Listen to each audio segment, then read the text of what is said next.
All right, folks, welcome. We're going to get started. I know we don't quite have quorum yet, but we will continue until folks come in. We have a couple of commissioners coming. I'll be chairing today's meeting. Thank you again for giving me this opportunity. Chair Henniger, who is, I believe, doing something for her role as a school board member. So we wish her well. As a reminder, folks, as we go through the meeting, please raise your hand so I can write you down for the speakers list. Once we get into the items, and I can call on you and make sure we can get your questions and comments. So with that, I'll call this meeting to order at 7:05. Again, we do not have a quorum, but we'll have call the roll call. All right, Vice Chair Magana, Present. Commissioner Reyes, Chair Wendy, Commissioner Kelly, Here. Commissioner Jolly, here, Commissioner Ramos, Commissioner Allen, here, Commissioner Westphal, Commissioner Thorson, here, Commissioner Mendoza, here, Commissioner Brown, and Commissioner Scissor. Present virtually. Welcome, Commissioner. We do not have quorum. Once we have it, we will move back to our items that we can approve that are action items. So we'll move on we'll have to skip the consent calendar, unfortunately, but we'll move on to the public record. I don't believe we have any correspondence, correct? We do not. We will then move on to our next item, which is open forum. Any public comments? No. All right. Okay, we move on to our next item. Sorry, I'll put up my agenda as well here. We'll move on to item 5A, which is an information item on our youth commission.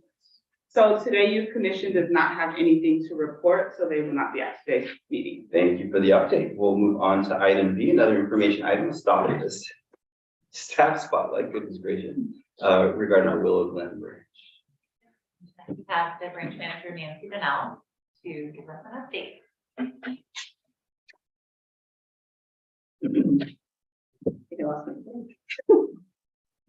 Okay, so welcome to the Willow Glen Branch Library. The Willow Glen Branch Library is one of the oldest libraries in San Jose, and it's had numerous locations. The first Willow Glen Library opened in 1930 with 382 books in the back of a Sunday school room as an Episcopal church. It then moved to a storeroom at Pfeiffer Electric Company, and then it moved again to another storeroom on Lincoln Avenue. And then lastly, it settled here at 1157 Minnesota Avenue, beginning in 1947 till 2006 when it closed for the rebuild. And on August 23rd, 2008, it reopened. So what are some of the characteristics about the Willow Glen community? Well, the population is almost at 44,000, and in terms of age demographic, 78% are adults and seniors. In terms of education attainment, over the age of 25, almost 80% of the residents attended college or graduated with a college degree or higher. In terms of income, a little over half of the households earn $100,000 or more annually. The median income is $117,000. In terms of housing, 52% are owner occupied. So what's happening at the Willow Glen Branch Library? Well, we serve 22,000 a month. And last year's total CERC was 258,000. And 35. And 35. I was rounding. So the library offers a variety of educational and cultural programs to meet the community needs, including our well-attended story times and ELL conversation clubs. The branch has a long-standing partnership with the Poetry Center of Santa Jose, as well as 2 book clubs and a weekly knitting group. The branch receives generous support from a small but committed group of library friends. Last year, the friends contributed $3,750 in support of branch library programs and materials, such as Friday Fun and Homework Club. They have also supported larger system-wide programs, such as Silicon Valley Reads and Eastside Dreams. So what are some of the opportunities? Well, we recently implemented an additional ELL conversation club, and we expect to offer additional coding and STEM programs. So you might have heard one of my slides about August 23rd, 2008, and it's been 15 years. So we're right now in the planning stages for the 15th anniversary. We're expecting to have some light refreshments as well as the performers that are funded by the Willow Glen Friends. And I invite you all to check it out. And that's the end of my presentation. Wonderful. Any questions or comments for our wonderful presenter? How long have you been at this branch? Excuse me, Commissioner. How long have you been at this branch? On and off, on and off, maybe I'll say 5 years. Because I've been a full-time librarian. 8 years? I don't know, I'm good. Forgetting the COVID. Okay, yeah, it's a mix, because there was a time when, I was mainly at Rose Garden as a full-time librarian, and I also worked here on specific days of the week, so it's mixed. Well, it's a lovely library. I'm really impressed with what you've done here and what your staff has done. Thank you. Do we have any public comment? I realize we have to open up any public comment. Commissioner Allen. Do you have a date yet for the August for the 15th? We don't have a date yet. We're in the planning stages right now, so hopefully the next couple months. Commissioner.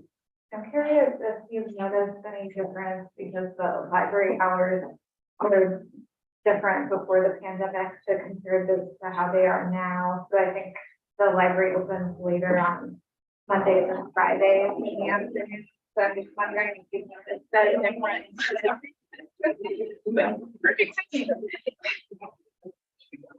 I'm wondering if you noticed the differences in terms of people being able to attend who might have come more in the morning before the pandemic when the library was had earlier hours. And I know there's I have noticed a little bit of a difference, yeah. Yes, with people coming, expecting the branch to be open a little bit earlier. okay. Well, that's good to know before we can get the hours back. And before we continue with any more comments, we do have some public comment actually. I believe on our from Zoom, correct? Yes, Lillian Coyne, Yes, you speak? yes, thank you for your interest in inviting us to your opening that you're having, but you didn't have a set date. Now, sometimes I go to the library in Willow Glen over there off of Dana by the Rose Garden. I wasn't even aware that there was another Willow Glen library, and I wasn't even aware of where it might be. So can you give me an exact address of that? Thank you. You're referring to the previous locations, the history? Yeah, if you can go through with if you can recall the previous one, it's not the one that's located here. I don't have the address. What I have are documentation from probably 1980 that had a celebration for the Willow Glen Library that had a little blurb about the history. And we're currently located at 1157 Minnesota Avenue. Sorry. good. Any other public comments that we have? No. Any other comments or questions? Again, I was just telling you, I've been on calls here and with colleagues from across the country, and they're like, "Where are you? I'm in the library. It's gorgeous." So I wanted to say that it looks beautiful here. My kids love it here and continue to do a great job. Thank you. Awesome. Any other questions, comments, folks? Yes, Commissioner Allen. All three of my sons basically grew up in these libraries, because we lived 2 blocks that way. And, they wanted to come here all the time. They loved it. And they came with the older children. Yes, yes. Any other questions or comments? All right, so reminder folks, this is an informational item, so we appreciate your time and your presentation.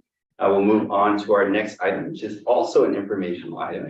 It's regarding our San Jose Public Library Foundation update. Ron and Commissioner Pearson.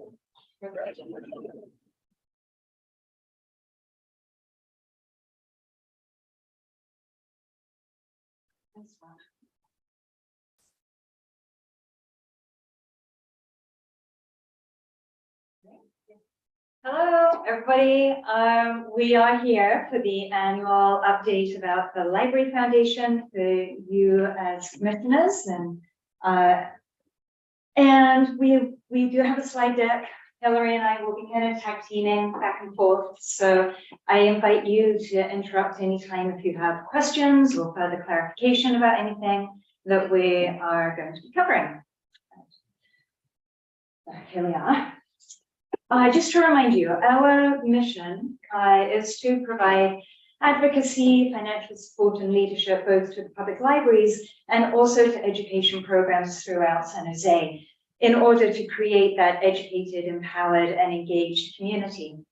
We currently have organized our programs into 3 main umbrellas or constellations: educate, empower, and engage. This is a snapshot of our growing board of directors and staff. Those of you who've been on the commission for a while now have seen earlier iterations of this, and I'm really happy that capacity in both cases have grown, and I hope you will see the benefit of that in additional resources and support coming to the library. So the library has a system of support, a trifecta. So there's the Friends of the Library, which provide volunteer support and funding for programs at the branches, and we heard about them in our last commission meeting. And then, of course, the Library Foundation, which works closely with the library to support programming and needs that arise, and oftentimes things can't be predicted, like the pandemic, and so it's really great that the foundation is able to step in if necessary. And then lastly, as we're all very familiar with, the Library and Education Commission. So I think one of the really nice things about the library itself and all 3 of these groups is that it's so locally based within the different parts of the community. So all really able to engage with community needs and react to what's happening and communicate that with the library as a whole, so that all of the programs and events and things that the library is doing can really have a great impact on the community. So one of those things that all 3 of the groups have worked on is the advocacy committee. And so last year we made a really big push. The advocacy committee consists of members from all 3 groups. And so we made a really big push to restore the library hours to the pre-pandemic levels. We had an advocacy press conference in March. You can see photos from that with signs I heard SGPL. We also have had meetings with all of the council members to talk with them about the foundation and the library as a whole and what the budget priorities are. And then finally, we called on the community and commissioners and friends of the library to come make public comment at our budget hearing in the city. And so last year that meant that the library hours were partially restored at 13 of the branches to pre-pandemic levels. And there was a new pilot for Sunday hours. So that was really exciting. Some other things that happened at the foundation in 2022, the Resilience Corps is an expanded workforce development program for young adults, and 177 have participated so far. And they earn a living wage and get professional development, and they provide educational support for more than 6,000 K through 12 students in under-researched areas. And so the partner organizations this past year were Boys and Girls Club, Catholic Charities of Santa Clara Valley, Mount Pleasant Elementary School District, after-school programs, Parks and Rec, and SJPL's Homework Club and after-school programs, as well as Things Together. So lots of great organizations that these people have been working with. And there will be another round in the summer as well. Another program, Tutoring Matters, was launched. That's a new competitive grant program. So that has 3 awards, and it's part of SJ Learns. And so it is helping 795 4th through 12th graders from low-income families achieve academic proficiency. And it was funded with a one-time $2 million allocation from the Parent Rescue Plan Fund. And the foundation serves as the grant administrator for that program. And it awarded between $50,000 and $188,000 to provide tutoring. And the remaining $922,000 will be awarded in spring 2023.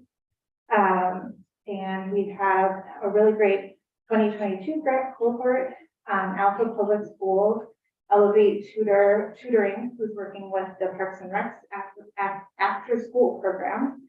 And then the Santa Clara County Office of Education with the Bay Area Tutoring Association. And then lastly, was the 35th anniversary gala. So this was the first ever large scale event that the foundation hosted, and it had more than, it had 330 guests and raised more than $335,000. So a very appropriate number for the 35th anniversary. And that was held at that Martin Luther King branch in October. And so here you can see the funding that the foundation awarded to different programs that the library runs.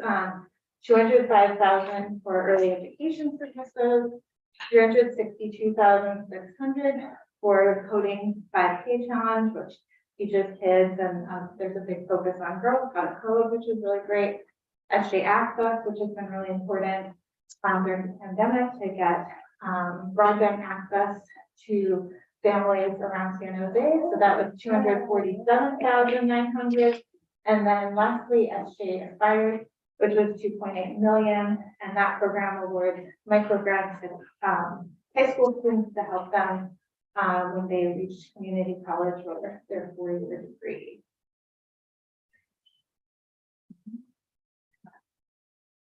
Great. I'm going to move through this fairly quickly because it's probably the least interesting part of it. But to give you an overview of how we did last year, and just to remind you, if you didn't know this already, the Library Foundation operates on a calendar year fiscal rather than on a July through June fiscal. So we're always staggered with the city and with the library by that 6 months. So you can see last year we had a bonanza year. And the vast majority of our money came from government sources. Most of that was city contracts, but there are also some state funding and also some federal funding in there as well. Oops, I didn't press that. And then on the flip side, how we spend the money is, overwhelmingly programs, right? Money that goes directly to the library, to the branches, in support of programs that happen either at specific locations or across the entire system. And then there's a portion of money that goes to support the Library Foundation operations in running various programs and fundraising and not keeping the lights on, because that thankfully is an in-kind support from the library. But we do a bunch of other things to help make sure that we have the program monies there for you to spend. I just like to put this in there, and you're probably going to see this like almost every single year, and we're just like, it gives me goosebumps, but it also makes me really anxious to know what we're going to look like for this year, because, you know, past performance is no guarantee of future performance, right? Isn't that what we hear? So, you know, we may or may not be able to get above that for next year. However, our cumulative funding will always have that upward growth. So we may start seeing more of this slide instead.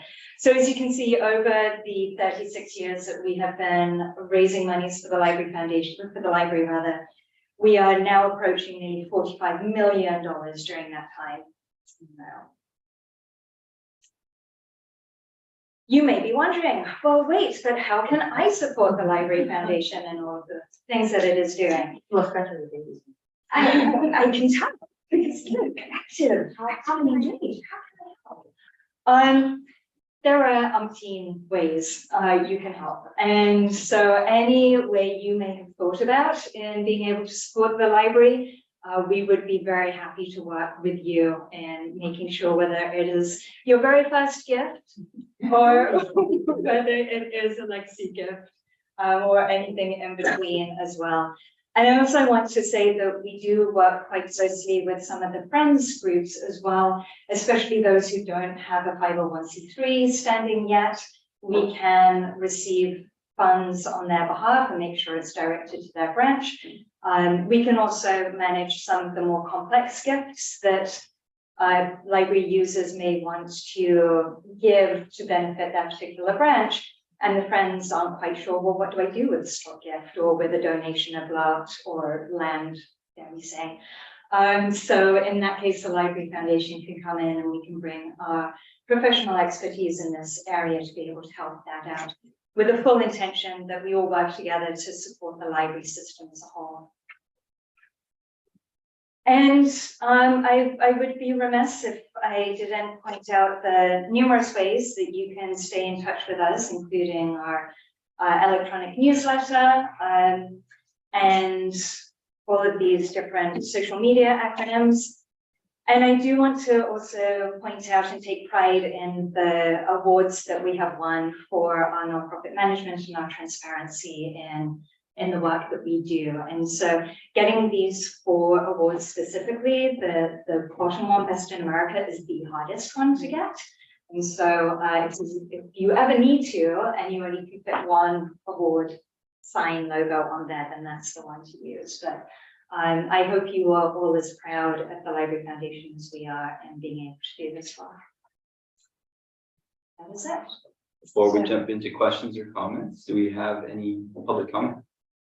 I do not see any raised hands. All right, Commissioner Geller. Thank you very much. Very well. Curious, you had a giving day a week or so ago. How did that turn out? So on Library Giving Day is a fairly new national endeavor that's been set up across the nation. It used to parallel for the first few years, it used to parallel National Library Week. But since that moves around, and I don't quite know why it moves around in the calendar, we decided to always make sure that Library Giving Day was always going to happen on the 5th of April. And so we view that as the linchpin in our spring fundraising appeal. So even though it's a particular day, we actually run the campaign for about a 6-week time period. So we're about halfway through it, and I think we've raised $200,000 from that so far. So it is going very, but what we wait to see until the end of the campaign is how many new people did that engage, how many people who perhaps gave for the first time to the gala last year came back and were part of Library Giving Day. And then the big nut that we are trying to crack is how do we get cardholders to become financial donors? And so tracking that information. So how do you see the commission being an aid in that? So the commission is instrumental, as Hillary already said, in doing a lot of the joint advocacy work together. And frankly, as much as we can raise philanthropic resources and private resources, we're going to raise more money for you as a system through public funding, public dollars. And that's really going to come through once we go out for another bond and try and get monies that way. But you're being part of not just the advocacy committee, but like when Hillary puts out come to the city council meetings, come join us to talk to council members, speak on behalf of the budget. All of that is instrumental as the commission speaks from the individual communities and districts around the city. The other thing that would be great as commissioners is to follow us on social platforms if you do that and help expand our reach into your networks. Be ambassadors for the Library Foundation as well as the library, and let people know in your networks that we exist and that we are here to work with the commission to benefit the library. And then the third that I would ask you to consider is, as you're looking at your own networks, are there some people who may make terrific board members for us? People who've got, they're one of those great networkers and they know many different people around town. They have connections to industries, communities who we don't currently have represented on the foundation's board, and make an introduction for us. Thank you. Be terrific. Other questions or comments?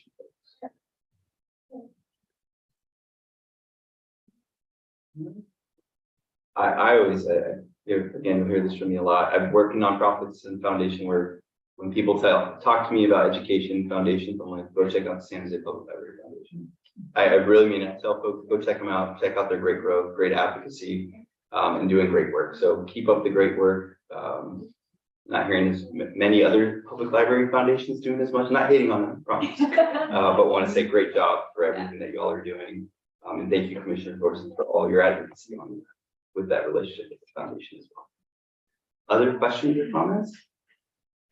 Okay, no other public comment. I think we've listed there. Okay. So with that, I just want to introduce my staff member in the back, Marley Young, is going to stand up since you hear this. And so Marley is new with us and is taking over the role leading our advocacy work and external media relations, so helping put more stories out into the world. And she's got copies of our most recent annual report if you are interested in getting on music writing funds. Want me to pass this around now? Sure. Okay. Okay, folks. With Thank that, you. we'll move on to our next item. Thank you. Our next item, and again, a reminder that is an informational item. This will require a vote. So we'll keep moving to our next one, which is officially an informational item on our summer programming and learning update. Have Vivian Plumby, our division manager, who you all know, and also branch manager from the Tully branch, Paul Wilson, who also doubles as our summer learning coordinator. Hello, everyone. Thank you, Jill. I'm Lydia Kalambi, division manager. Today I'm joined by Paul Wilson. He's from the Tully Branch Library. He manages the Tully Branch Library, and he also leads our summer learning program and our summer school outreach. And we are here together to present on all the wonderful programs that we have been planning for the summer this year. Yeah. It's nice to meet everybody. Again, I'm Paul Wilson with the San Jose Public Library at the Tully branch. So to go over all the summer learning programs that we have this year, our sort of capstone program that we offer every year is summer learning itself. It's a system-wide reading program running from June through June and July. It is built on the state library's quality principles of building strong communities, providing learning opportunities, celebrating reading and literacy, and working to reach and engage everyone inclusively.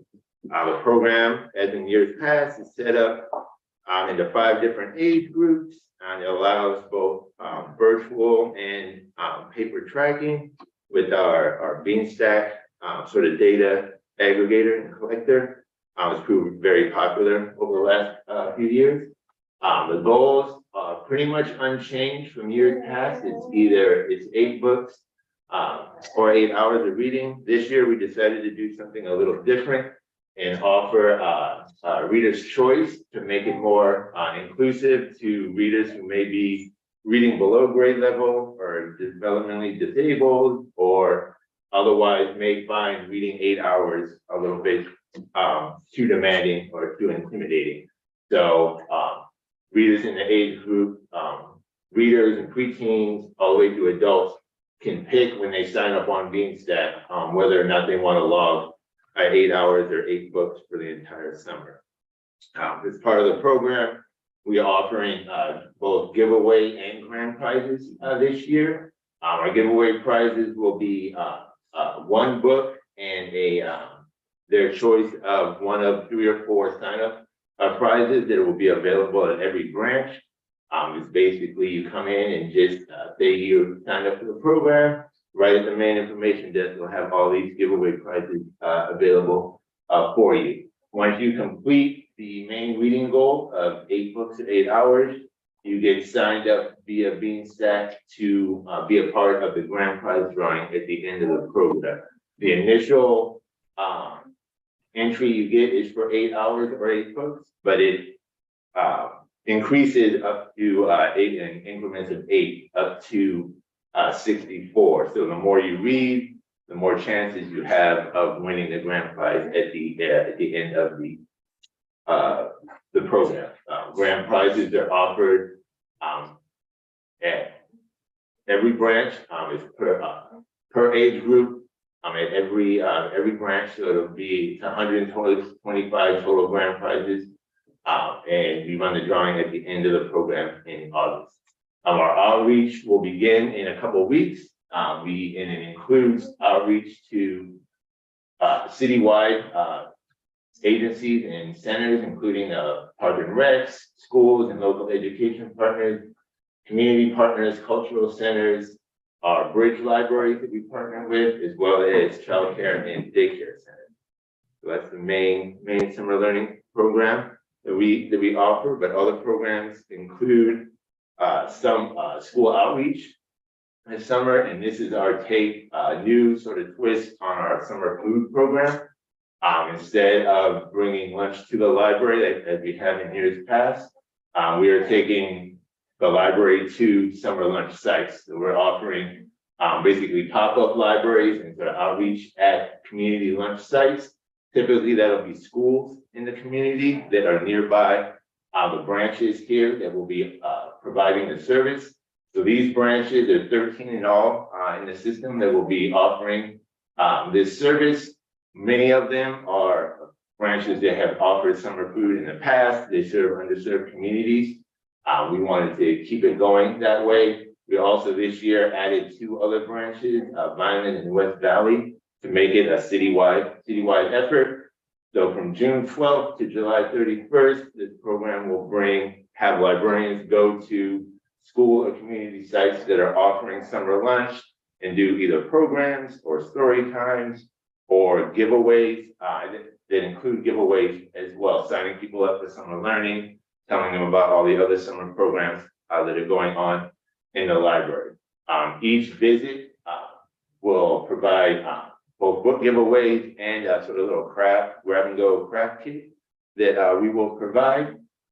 Each of these 13 branches, librarians at the branch will go to their sites 2 or 3 times over the course of the summer window, providing this service. If you have any questions during the course of this presentation, just feel free to stop me at any time. This program is funded in part by the state government and by the state library. Other departments in the library offering summer programming include our early education department. They offer a summer program that's basically about 12 weeks. It's almost all June, July, and August, where they use a special title, special book to promote literacy and learning in daycare and childcare settings throughout the summer. This year, the book is a picture book, Be a Maker by Katie House. It's a book that is designed to inspire sort of construction and engineering creativity in preschool age children. It'll be included with a sort of a bingo grid that will be provided to education centers so they can sort of play the game and do the activity along with reading the book. They also will be provided with, will provide childcare centers with prize books as well. And as well as part of the program this summer, they will include play dates that will be both provided both at childcare centers and at various branch locations. A couple that are already scheduled one is June 17th at the Bascom branch, the Great Read Outside program. It'll happen for an hour in the morning. And then one in late July, I believe, July 29th at the Berryessa branch. And there'll be other branches that will schedule things in the weeks to come. But the play dates are just ways to get preschool age children outside, enjoying nature activities, taking part in this activities and others that the early education department has provided. They've been doing this for a long time, and every year they have a different book, different activity, and it's proving quite popular. Our expanded learning, some of the programs we're offering this summer include a continuation of our Coding 5K summer camps. Coding 5K is sort of a digital learning and literacy initiative that's been going on for several years at the library. The summer camps will be, there'll be 8 of them provided at different sites around the city, different library branches. 6 will be in person, 2 will be virtual. A couple will be gender specific camps, but they're always well attended. They usually get 15 to 20 participants for an all-day coding and educational gaming type sessions. That's usually for about 6 weeks over the course of the summer. Our Read, Write, Discover program is a individual sort of tutoring type program that'll be offered at 5 branches throughout the system. Every year, the branches sort of rotate and change around a little bit, but it's a program where kids in elementary and middle school can sign up and be part of a one-on-one tutoring session for the summer. And finally, SJ Learns offers a grant program. It's funded through the Library Foundation, and they fund programs year round. But this summer, they're funding specific programs at the Island Rock Union School District on the east side, Franklin McKinley in the center of town, and then Luther Burbank, which is in the south west part of the city. This year, they'll serve estimated about 600 total students. Is their estimate. Not all of our programs focus solely on younger readers and learners. We have a few that focus on teens as well. This year, our Teen HQ is partnered with We Thrive to provide a sort of an entrepreneur summer camp where teens in the downtown area are provided seed money to help start their own business and get training and ideas about how entrepreneurship works. It'll be offered mid-June to early August, specifically at the Teen HQ facility at King, but anybody throughout the city can sign up and participate. Also for teens, we have our SJ Works, which is an internship program at the library. We bring teens from underserved communities in to a branch of their choosing. They get to work for 6 weeks in a paid internship doing basic library duties, whether it's shelving, programming assistance, helping aides and pages of the library. We are actively recruiting mentors to work alongside teams that participate in the San Jose Works. But these interns, we get enough to go to about half the branches in the system. But it's usually a really popular program. We run it alongside the Park and Rec department, where teens also do similar sort of work experience activities. And last but not least, our summer program that runs in conjunction with summer learning is our graphic novel making contest. This year is our 15th rendition of the program, 15th anniversary. It's basically, we encourage folks to create their own 8-page comic, and they can turn it in either online or in person at the branch, where they are submissions are judged, prizes are awarded at the in August, and it's a very creative opportunity for folks to take advantage of. Is it open to all ages? There are 5 different submission categories and prize categories. And last year, which is the first time it returns for the in-person, we had a total of 72 conjunction programs that we ran at branches and sort of were to promote comic creation, and saw over 1,300 participants, and there were over 200 total graphic novel submissions throughout the whole summer, which is pretty good considering that they fell off a lot. The submissions fell off a lot during the pandemic closure, even though we held the competition online for the most part. At the end of the program, once all the submissions are judged, there's an award ceremony. It'll be the second Saturday in September at a site to be determined, Saturday afternoon 2 to 4. Site will likely be somewhere on San Jose State campus or at a community center. So those are the compilation of all the summer programs that we expect to offer this year. Does anyone have any questions, comments? I just had an update to that. I just heard yesterday that the award ceremony will be at the Seven Trees Branch Library Community Center. So please join us.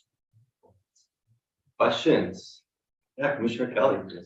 Could you follow up and let us know about that September event? I'd like to go to that. Yeah, absolutely. We will have, as Didier just said, it'll be at the Seven Trees Community Center, but we will have flyers about the award ceremony, and it'll be on our website as well. But yeah, we definitely keep in contact about that. There's just a couple of figures from last year's summer learning, like the graphic novel contest. Summer learning returned to in-person last year after a couple of years of being mostly virtual. We gave away more than 21,000 prize books. People coming in and out of the library. That included about 1,000 to daycare centers and to the early ed department. We gave away about 1,000 more to Park and Rec community centers in their summer camps. We also gave away our summer food program, had about 5,000 meals distributed throughout the couple of sites that we offered it at. And we had about 12,500 total signups last year for summer learning, which was more than enough combined total of the previous 2 years altogether. So we're working our way back up to pre-pandemic levels. But And also, how do I get more information on the Read, Write, and Discover program that's going to be at Baskin? I can follow up with you on that. I'm really interested in those 2 topics. Okay, yes, it is still in the planning stages, but it'll be finalized in the next couple of weeks, and we'll definitely have more information about that. Thank you. You said it's for the Baskin location? Okay, Thank I'll you. make sure to follow up with you. Before we have any more, is there any public comment questions? Yeah, just want to make sure you cover it. Other comments or questions for our presenters? Awesome, great work. This is fantastic. I'm excited to participate in the reading challenge this summer. So, yes, we got 2 readers that will be doing some work. We got some prizes to win, hopefully. Yeah, so trust me. This is an informational item, so we'll keep it moving to our next informational item, item E. It's a budget update.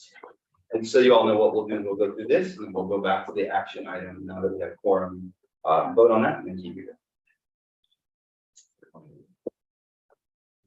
Hi, good evening, everyone. I'm Andrea Master, the Library Department's Administrative Officer. And so I'll be providing a budget update this evening. And so just go there as well. So just recently in January, I provided a budget update and covered kind of this year's 22-23 budget activities and what was included. So I'm not going to go into great detail about that, but just high level. We did get our Sunday hours at 16 locations, which is great. We had hours restoration for 13 of the lower resource that support lower resource communities, and that was previously funded on a one-time basis. We did get some additional security staffing, which is great. Some continuation of federal funding to support programs such as SJ Aspires, digital equity, SJ Access device lending program. And so just high level, those are some of the activities, but as I indicated, I presented just recently in January, so I don't want to represent the same information. So what I really want to focus on is what the activity has been happening and going on and what we're expecting for 23-24, which is the upcoming budget cycle. So every year in December, what happens is there is a budget direction memo that is issued to departments that basically provides framework for departments to follow for the budget submittal process. And so during this last year's December 2022, we received direction on the framework for the 23-24 budget cycle. And so part of the direction that was covered was that departments consider annualization of any items that were funded on a one-time basis in 22-23, which is the current fiscal year. And then also proposals that address specific city council direction or significant community or organizational risk. And so one of the things I want to highlight here is just that recently the city auditor's report was issued, and the library was actually in the community survey. The library was actually the second highest rated city service out of all city services. So the only department that came ahead of us was the airport. And we all know the airport's a little different. So if we think about all city services, maybe we came first. But that really speaks highly of our employees, of our facilities, of the resources that we offer the community, and all for free. And so so we're really happy about that and very excited about that. And so we always we have always been rated pretty highly on the survey, but obviously we know that when things happen like the pandemic and our buildings close, there's always some uncertainty around how the community survey would come out. And so we're very happy to say that we came in second rated, excuse me. But one of the items that was included was to include community priorities. And so some of those priorities are addressing homelessness, affordable housing production, public safety, and beautification. And so in alignment with that direction, there's additional direction. So we're going to go to the next slide. Also, there was direction to submit proposals that addressed a limited number of high priority needs through a combination of the departments working on internal efficiencies, restructuring of existing programs or resources, and then also reallocation or net zero shifts. And so basically that means that we might have existing resources or existing programs, and we're going to stop delivering that, or maybe cut some of the positions and move them over to another kind of program or another deliverable or service, but there's no impact to the budget. But in terms of the programs we deliver, there might be something to report on that. And so those always have to be net zero, so zero impact on the budget. And so that was some of the additional direction that was provided. So with that, we submitted many budget proposals. And this is what we believe will be included in the proposed budget that's scheduled to be issued on May 1st. So this is the operating section. And so in the kind of category of the reallocation, net zero shifts, cost neutral type of proposals, we have library facilities staffing realignment. So we're partnering with our public works department to really make sure that we have the appropriate resources to support the maintenance of our facilities. Also public engagement staffing restructure. And so that's really a classification update to support our web team and our Marcom team with the types of classifications they need to support the services moving forward. We also have our Family Friend and Neighbor program, FFN. And so that's really annualizing currently funded positions that is already in the budget this year. And then technical services, e-resources staffing. That is a classification update in our tech services unit based on the workload that is actually needing to be performed there.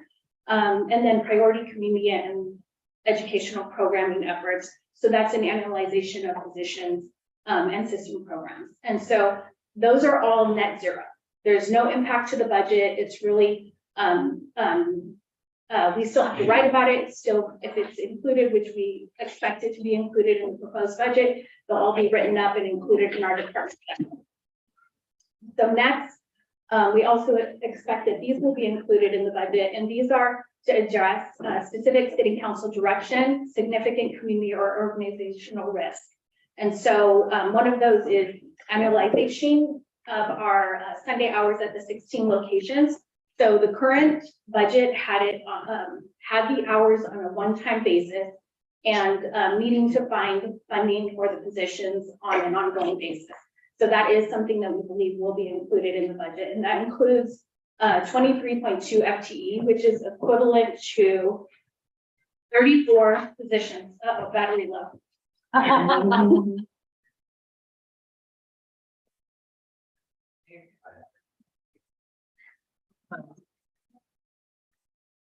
Okay, so that is equivalent to 34 positions. So,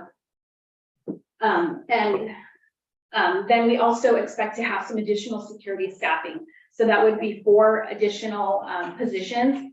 And currently we have 6 security positions, so we end up with 10. And so that's great. We also expect some additional non-personal funding to support some contract security resources that are throughout the system. We also are expecting digital equity and empowerment program to be annualized. And so those are existing positions that are funded on a one-time basis. And so we're very excited about all of these items. Now we're moving over to the capital budget. So from a capital perspective, I believe you guys all already heard about our Building Forward Infrastructure grant. And so we received approximately $8.7 million in grant funding, which is great. And that's going to support improvements at 9 branches. And so we also have our local match commitment of $8.7 million. And so both of those are built into our 5-year CIP capital improvement program. And so that will support boiler replacements, HVAC system replacements and upgrades, lighting system upgrades, roof replacements. There's other variety of other types of repairs and other improvements as well. Included in our capital budget also is some IT infrastructure projects, which includes our digital storage upgrade, as well as indoor Wi-Fi equipment upgrade. Our collection budget, we're going to be maintaining our e-resources and all of our print material in the upcoming year. And so we are hoping in future years to expand that budget, but at this point, we're just going to be maintaining it. Now we move into the actual annual budget process. So upcoming, we're past December, past January, past February. Of course, the mayor's March budget message was issued. There was a public hearing. The next kind of date is May 1st. We're expecting the release of the proposed operating budget as well as the capital budget. And then we move into community budget meetings, budget study sessions, public hearings, and then also the city council budget proposal process. And so the other thing that runs alongside that is what's called the manager's budget addendum process. MBAs are issued, which are also items that could possibly be included in the budget. And so all of that runs parallel in the month of May. And so if you don't already have the community budget meetings or any of that information, we'll definitely share that with you so we can have you, if you're interested in participating in those meetings, advocate on behalf of the libraries, that would be great. And then in June, we move into the mayor's June budget message, the final public hearing, and then we move into the budget approval and adoption. And that's it. Any questions? If I think we have already been asked to provide manager's budget addenda drafts around restoration of all the library hours, plus Sundays at all locations. And also some continuations of some of our major programs, SJ Learns, Family Friend and Neighbor, childcare siting work that we've been doing, and there's one other one. Youth Commission. The Youth Commission, some additional supports to the Youth Commission work. So that's already been issued. It's actually kind of early in the process. for us to be preparing those, but that means that those will be issued for consideration by council. And one last piece of information is that, we all know there's a new mayor and many new council members, and so, that all, of course, plays into the budget process and, budget activities and prioritization, throughout the month of May, and so just, as we all recognize that. Do we have any public comment or question? All right, awesome. I'll open up the floor to commissioners. Commissioner Kelly. Not a question, but a comment. I think you should rank yourself number one in service because the airport's number one nationally for service. Amazing, isn't it? SJO is number one nationally. So forget them. They're also kind of a business. They Right? They are. They make more money. Kind of this. They're a self-sustaining business, Okay. so If you say so. So in terms of general. they We're don't charge number one. for anything. Other Commissioner Coyle. In terms of, what you mentioned, Jill, that, you've been asked to provide, is it possible that we would know as soon as the May 1st operating and capital budget, if that's been included? Or is it likely that it'll be later that we Those, the manager budget agenda, and Andrea can correct me, but I think that the intent of those is that it would be discussed during the budget hearings. Because to add those additional items would require some sort of trade-off. So that's the conversation they're planning to have. Is that any additional, anything that's over and above what Andrea reviewed as being in the proposed budget would have to be funded somehow. So then that would probably be part of the May, the public. Leading up to the final June budget message, like it was last year, when I don't think that we actually knew that we were getting Sunday hours until the June budget message, yeah. Other questions or No, I comments? He didn't raise his hand. They can do as they please. I'll allow it. Other comments or I do have. Yeah. You mentioned, the addition of security officers. I know in the past, we talked about that, and there was some discussion as to if they were gonna be housed in specific branches or if they were floating around. Has that conversation happened yet, or are we gonna wait and see? Yeah, so they do roam, and then we have contract security that are stationary at certain range locations. And so those are the locations that have higher activity level. And so, our staff will continue to roam, and they're assigned to a certain, quadrant of the cities. So those are their branches. Of course, they help each other, they back each other up and all of that, but they continue to roam. And I believe Denny, if you have anything else. you Yeah, want I think we may have reported previously that we completed a security assessment for the consultant. So part of the recommendations was the deployment of both our in-house security as well as our contracts. with them. Once we have the full complement of security, the team has worked really hard on, I think it's cool maybe because it's called a beat map. It's something, you know, law enforcement. But I think maybe in our next update, we can provide the information about the beat map. And that really does reflect the level of activity so that our staff assigned to do that. Thank you.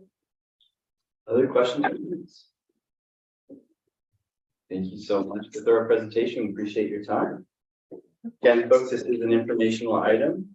We are going to go back to the orders of the day and go to item 2, which is our consent calendar.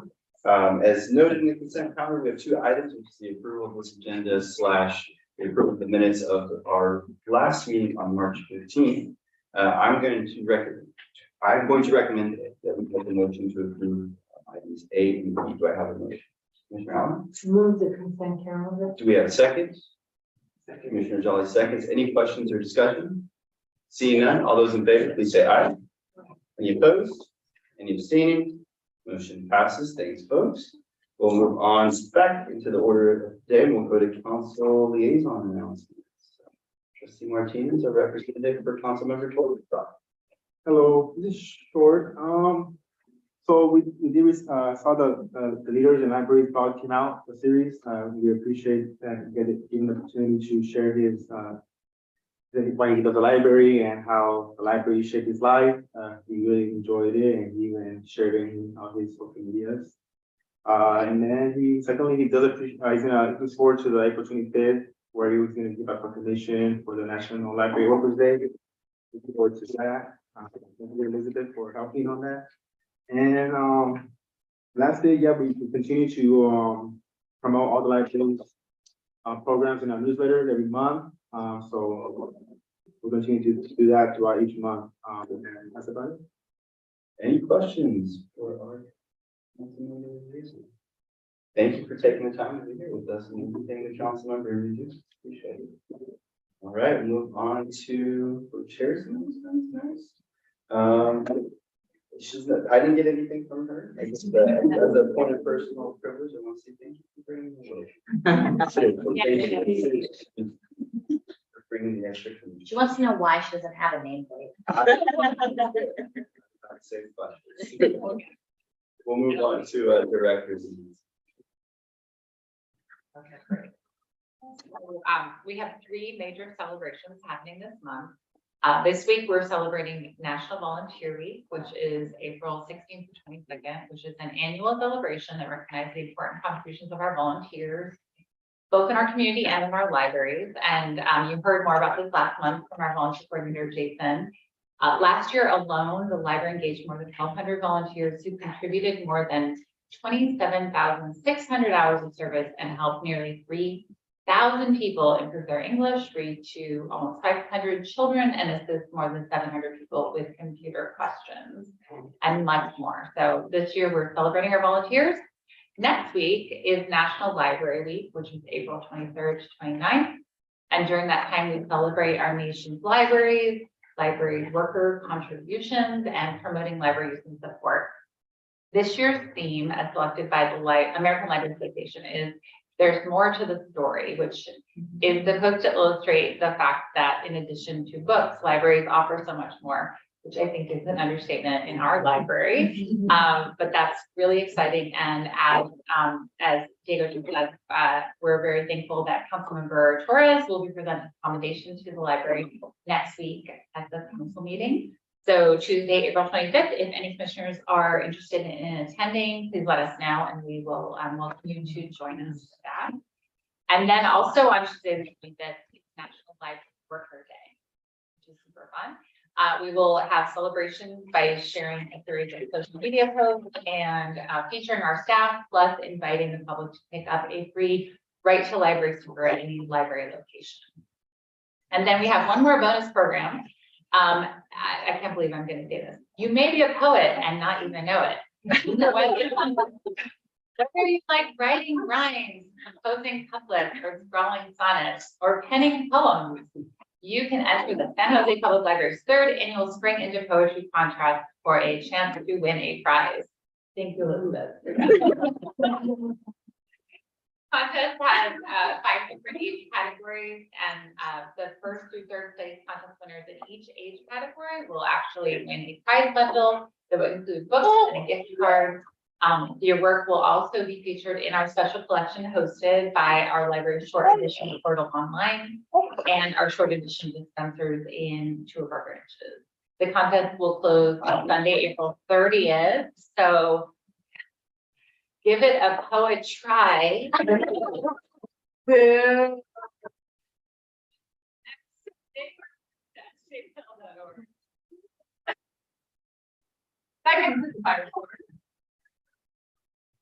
All right.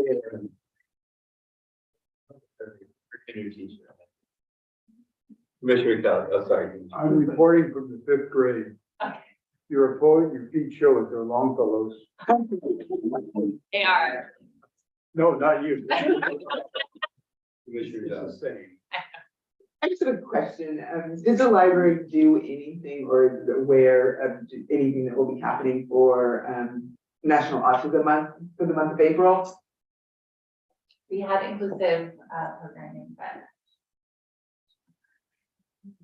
we had a for ASL day, we did but not for Start to look Got at it. And if we could just, yeah, if we could just put it on the calendar, it's my kind of my new world, so on the calendar, every April is autism awareness, so. We'll definitely register that with our education. Yeah, that would be great. Thank you. Yeah. Appreciate it. Other questions or comments for others? All right, thank you, Jill. We'll move on to our next item, friends, groups, comments, announcements, and updates. Commissioner Calvin, please. Sure. In response to what Joe was talking about, we had a volunteer luncheon for all the staff and all of the volunteers at the Bascom Library.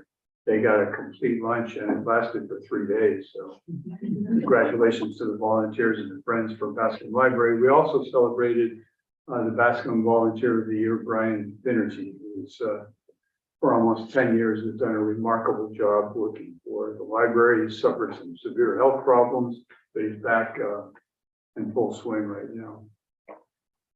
Also, I will remind you that we are having an all friends meeting on April 29th, 10 a.m. to noon at the Allen Inn Branch Library. Everyone is invited free of charge. Any questions or other items specific to our friends groups? Thank you, Commissioner Kelly. We'll move on to item B, meetings attended by commissioners at commissioners.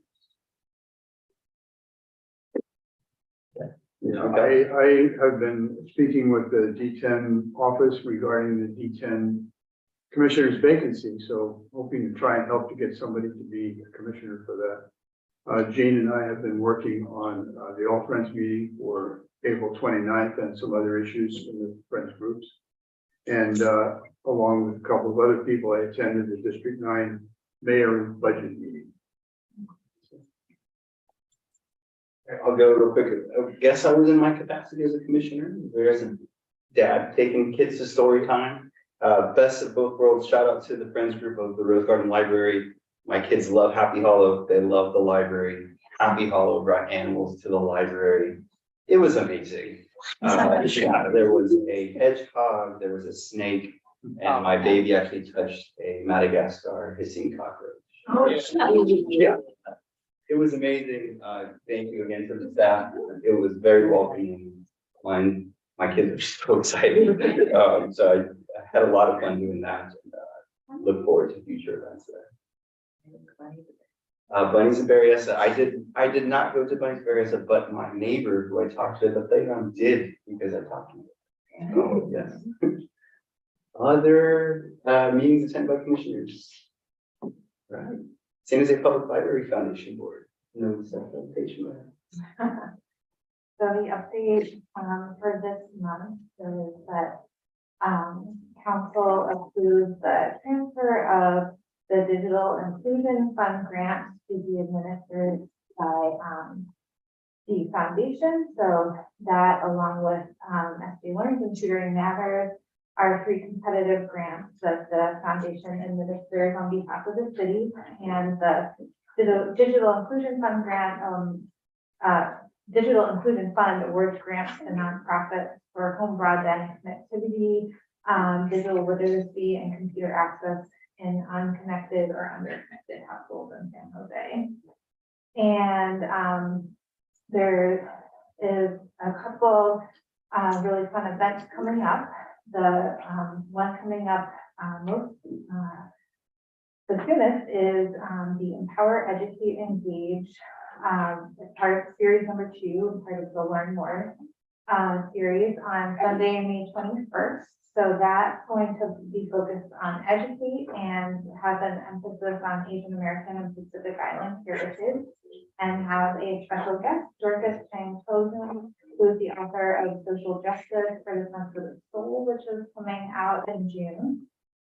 So if you're interested in attending, you can go to the foundation's website and register through Eventbrite for the event. And you can also, at the same time, at the event, learn about some of the other programs, like the LEAD programs and Resilience Corps, as well as the foundation itself.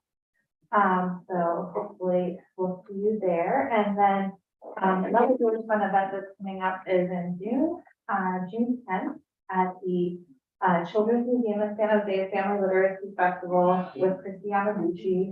I don't know if anyone else was a really big fan of her when they were growing up, but I was. So you can also, get tickets already, and, they are also available on the foundation website. Now that we're not on Zoom, I can like easily share links with you. But I can send up a follow-up email with that.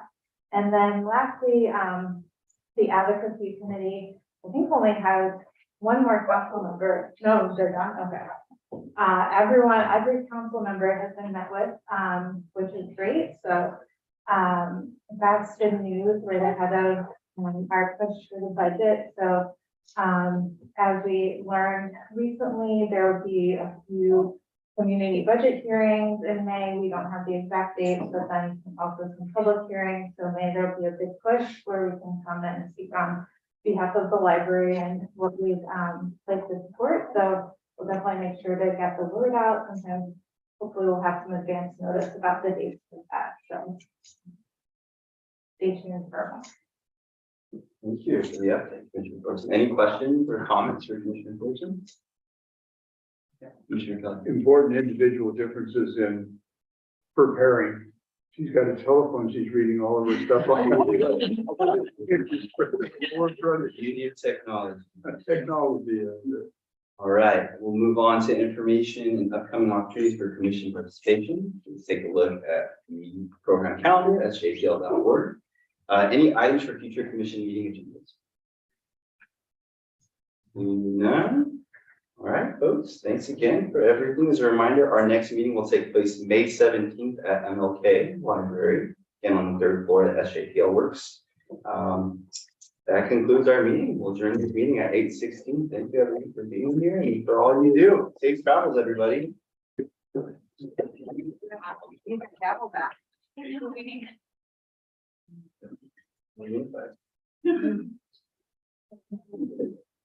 Yeah.